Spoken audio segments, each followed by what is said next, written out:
Anuncia, xa xubilada hai un montón de anos, que o Concello había que xestionalo como se fora a túa casa.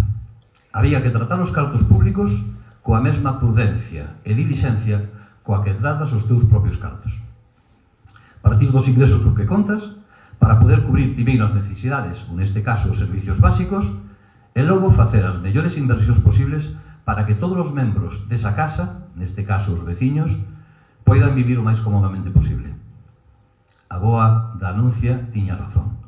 Prometemos xestionar os cartos do Concello pensando só no benestar dos nosos veciños. Pero que ninguén espere milagres.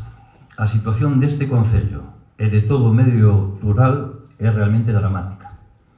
O descenso da poboación e o envellecemento non van a parar.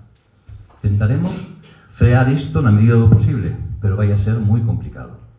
Pese a todo, volcaremos os nosos esforzos en traer novos veciños coas seguintes iniciativas: vivendas baratas para traer novas familias, novas oportunidades de emprego coa próxima apertura do xeocamping municipal, apoio con fondos europeos para proxectos tan importantes e tan chulos como o Pazo de la Cuesta, mellora das infraestructuras turísticas para atraer visitantes, tamén a extensión da banda ancha de internet nas aldeas para facilitar o teletraballo e, por suposto, a promoción do Xeoparque Mundial da Unesco Montañas do Courel en estreita colaboración cos concellos de Folgoso de Courel e con Quiroga.